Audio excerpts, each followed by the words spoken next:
يا صباح السعادة والسكر الزيادة، صباحكم زي اللبن الحليب، صباح الرزق والأمل والتفاؤل وكل حاجة حلوة إن شاء الله على قلوبكم. نصلي على الحبيب قلبنا يطيب، نهاركم سعيد إن شاء الله. ربنا يجعل يومكم النهاردة مليان بالحب والخير والتفاؤل والأمل وراحة البال. ما تنسوش تدعوا لأبويا والأمي موتانا أجمعين يا رب العالمين.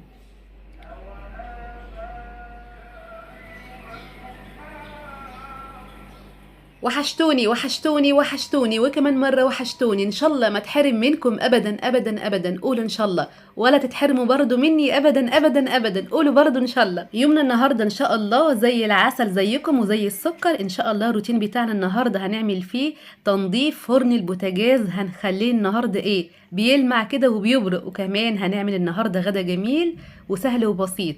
اول حاجه طبعا يا جماعه، يعني شفت الشبوره ماليه الدنيا. ربنا يسترها يا رب على الناس كلها وعلى السواقين وعلى كل واحد طالع يشوف اكله ورزقه يا رب، اللهم امين.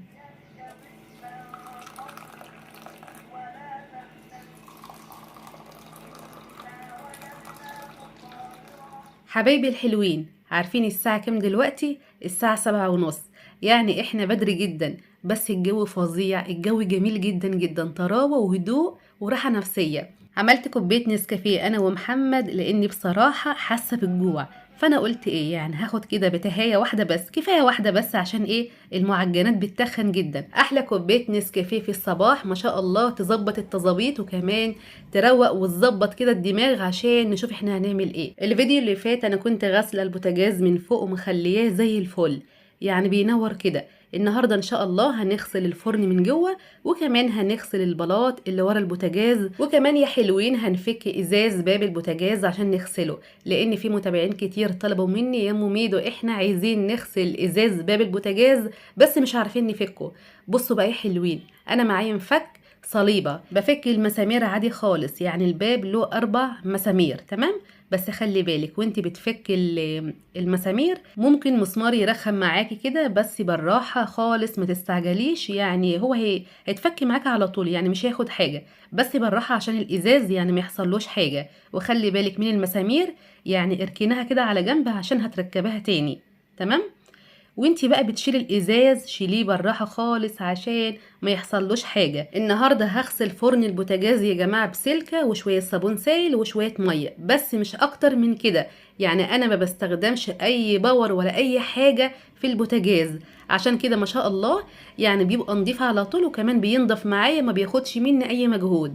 خدت الازازه وحطيتها على حوض بالراحه. خلي بالك وانت بتتعاملي مع الازاز يعني ايه، حطي بالراحه وشيلي بالراحه عشان ما يحصلوش حاجة. عشان لا قدر الله لو حصل له حاجة طبعا هتتصل بالشركة، والشركة هتيجي هتجيب لك ازاز تاني، وكمان ايه هتلوحك في الفلوس. لا، فانت كده اتعاملي بالراحة خالص وعلى مهلك يا حبيبتي، محدش بيجري وراكي ومحدش كمان هيقولك خلصتي ولا مخلصتيش.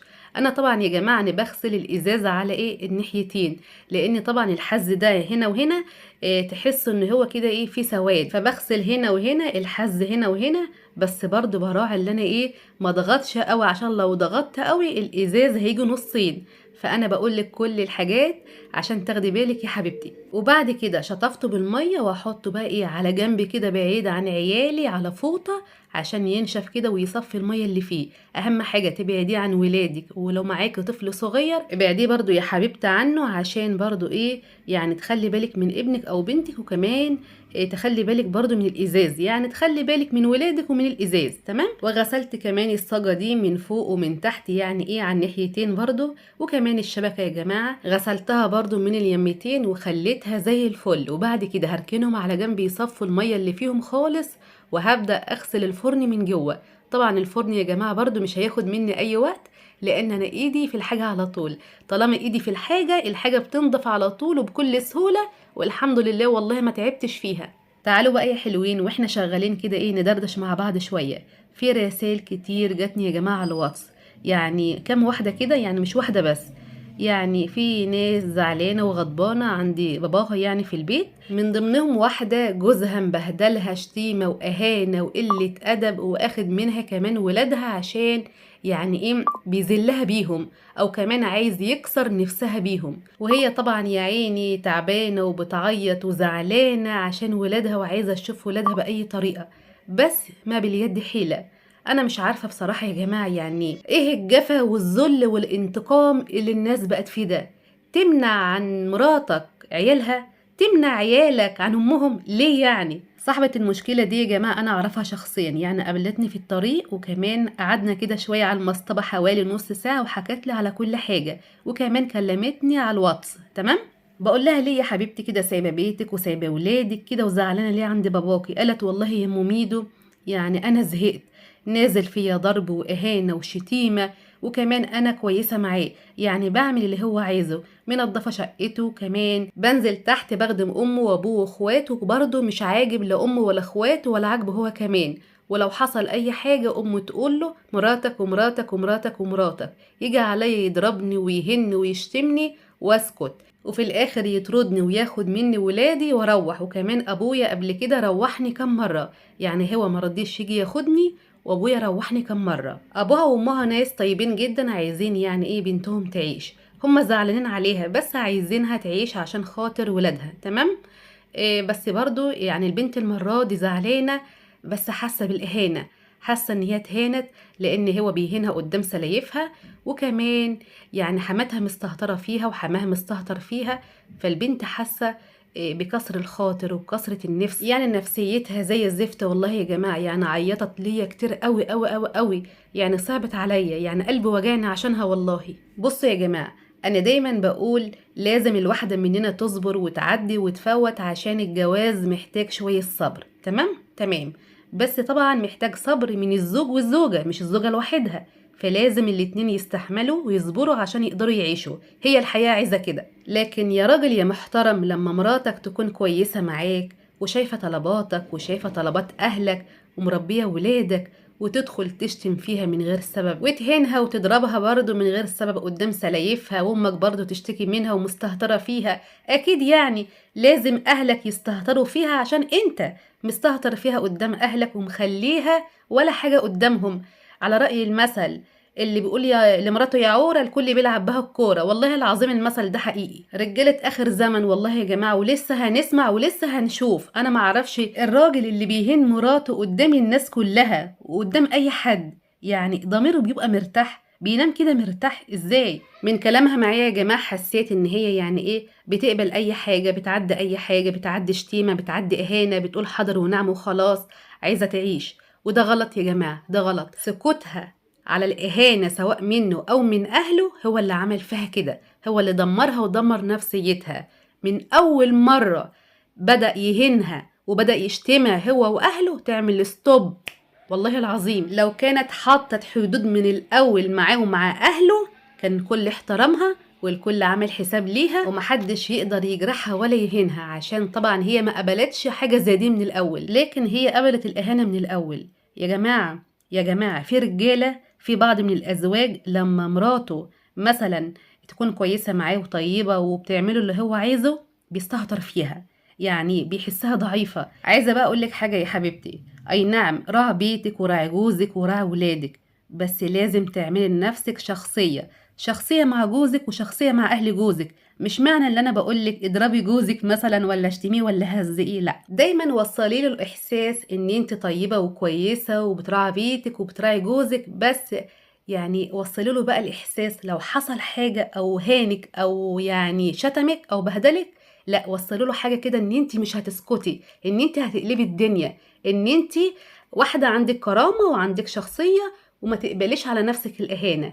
لو وصل له الإحساس ده، يعني طبعا هيعمل حساب اليوم ده أو الساعة دي، لو عامل حاجة من دي طبعا ايه يعني هيعرف ايه اللي هيحصل. عشان كده دايما اقول يا جماعة لازم الست او الزوجة يكون لها شخصية محترمة وشخصية كويسة، الكل يعمل حسابها والكل يعمل احترام ليها، يعني تكون كويسة مع اهل جوزك وتراعي ربنا فيهم، وتكون كويسة مع جوزك وتراعي ربنا فيه، بس كل حاجة يا جماعة لها حدود. يعني زي ما انت بتقدري الناس، الناس تقدرك، زي ما انت بتحترمي جوزك، جوزك يحترمك، هو ده كل الموضوع يا جماعة. يعني بلاش الإهانة بالله عليكم، لازم نعيش كده باحترام وبأدب، الجواز مودة وحب ورحمة. وبعدين في حاجة تانية، انت زعلت قبل كده كم مرة باباكي ليه يوديكي، ليه جوزك ما يجيش ياخدك؟ العرف يا جماعة، العرف حتى لو انت اللي غلطانة جوزك برضه يجي ياخدك، هو الصح كده وهو العرف كده. ليه ابوكي ليه يوديكي ويروحك ليه؟ اي نعم انا عارفة ان كل اب وكل ام عايزين بنتهم تعيش، بس الاصول والعرف ان الزوج هو اللي بيروح ياخد مراته مش ابوها اللي بيوديها.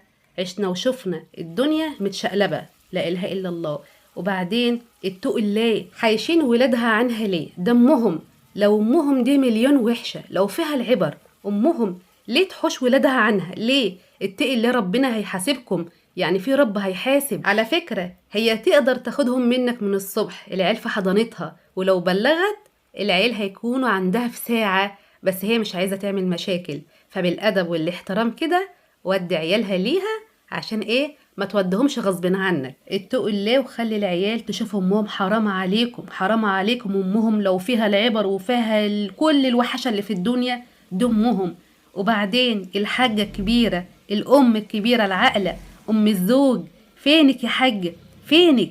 كلمي ابنك قوليله اتقي الله في بنات الناس، حرام عليك هتتحاسب. بنت الناس جايبها في بيتك، عاملها كويس، ودي ولادها يشوفوا امهم. روحات مراتك، ومعلش يا ابني، ويا ما بيحصل، ويا ما بيحصل في البيوت. مش سيبها، خلاها تتأدب، خلاها تتربى، خلاها تتعلم الأدب. مش ده اللي بيحصل يا جماعة؟ يا ما بيحصل يا جماعة في البيوت، وأكتر من كده كمان، والبيوت مقفولة على اللي فيها. بس أهم حاجة الناس اللي بتقول كلمة طيبة، كلمة حلوة. يعني المفروض أمه تروح لها تاخد بخاطرها وتطبطب عليها، وتقول لابنها لو مجبتهاش أنا لا أمك ولا أعرفك. لو هي فعلا أم سوية وأم عايزة ابنها يعيش كده وبيته كمان يكون هادي، لازم تكلم ابنها مرة واتنين وتلاتة، وتروح للبنت وتطبطب عليها وتاخد بخاطرها، وتاخد كمان ولادها وتوديهم لأمهم. لكن الأم عايزة بقى إيه؟ عايزة مرات ابنها تتمرمط وتتبهدل وتذل. حسبي الله ونعم الوكيل. خلي ابوك وامك يا حبيبتي يعني ايه يشدوا شويه، يعني صحصحوا له شويه. انت بتقولي طيبين عشان هم طيبين مستهترين فيهم؟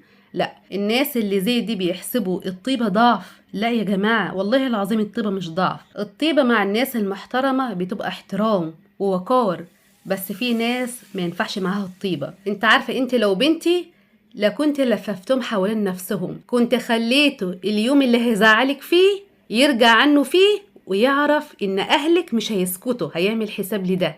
عشان كده بقول يعني خلي ابوك يشد اللي جمع عليه شوية، وكمان خليك قاعدة عند بيت اهلك معززة مكرمة لحد ما يجيلك وتعملوا موقف وتعملوا قاعدة، ولازم يحترمك ولازم اهله يحترموكي ولازم تاخدي موقف يا حبيبتي.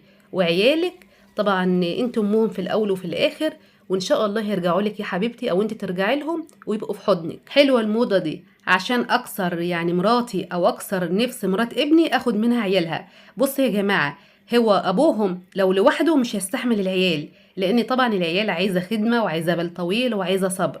بس اللي مشجعه على كده اهله معاه في البيت، اهله امه وابوه واخواته، فطبعا ايه العيال قاعدين معاهم فمش حاسس. انتوا عارفين ده لو لوحده اقسم بالله ما يستحملهم ساعة واحدة، دقيقة واحدة. عشان كده بقول حسبي الله ونعم الوكيل في كل اهل زوج يعني بيدمروا حياة ابنهم وبيدمروا كمان حياة مرات ابنهم، لان العيال مالهمش ذنب في ده كله. طبعا مش كل الناس يا جماعة، ومش كل الازواج، ومش كل الحموات. في ناس محترمة جدا، وناس بتخاف ربنا، وناس بتراعي ربنا في بنات الناس، وفي ناس ربنا يسهل لها ويهديها عايزة تنتقم وتذل مرات ابنها وخلاص، وما تعرفش عقاب ربنا شديد، وما تعرفش محدش ضامن نفسه. ممكن في ثانية الواحد يقابل وجه كريم ويتحاسب على كل صغيرة وكبيرة. يا حاجة يا حاجة، حتى لو مرات ابنك فيها العبر يا ستي سيبيها، سيبها لله، ربنا موجود. سيبها تعيش، حلوة لنفسها وحشة لنفسها، سيبيها تربي ولادها، الحياة هتعلمها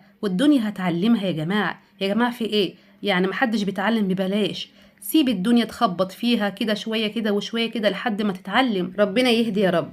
انتوا طبعا شفتوا يا جماعة انا عملت غدا ايه. انا عملت مكرونة بالكبد والقوانص. كان عندي كبدتين على قنصتين، قطعتهم تقطيع صغير وشوحتهم في معلقتين زيت على معلقة سمنة، وبعد كده ايه لما غيروا لونهم حطيت شوية فلفل اسود وبابريكا وملح، وحطيت ايه تاني، وحطيت كزبرة. تمام. وبعد كده حطيت طماطم وسبتهم يتسبكوا، يعني مكرونه مبكبكه بالكبد والقوانص، وحطيت الميه وكيسين مكرونه. وعملت بقى يا جماعه، كان عندي صدر فرخه كامل، تبلته بشويه بابريكا وكمان شويه ملح وشويه كركم وشويه فلفل اسود وتوم باودر وبصل باودر وكمان جنزبيل. وشوحت صدر الفرخه في شويه زيت، وبعد كده حطيت الميه عادي خالص وشويه ملح وسويت الصدر عادي خالص. وبعد كده دهنته بشويه كاتشب ومعلقه زيت واحده، وحطيته تحت الشوايه يحمر. وبعد ما برد حطيت صدر الفرخه في التلاجة شويه، يعني عملت صدور فراخ باردة زي اللحمة الباردة كده يا جماعة. ما شاء الله والله، الصدور الفراخ يعني الباردة خطيرة وجميلة، ولازم تتحط في التلاجة عشان تعرفي تقطعيها. تقدري كمان تعملي لها فحمة. وحطينا المكرونة بالكبد والقوانص وشيبس وجرجير ومخلل، وده غدانا النهاردة.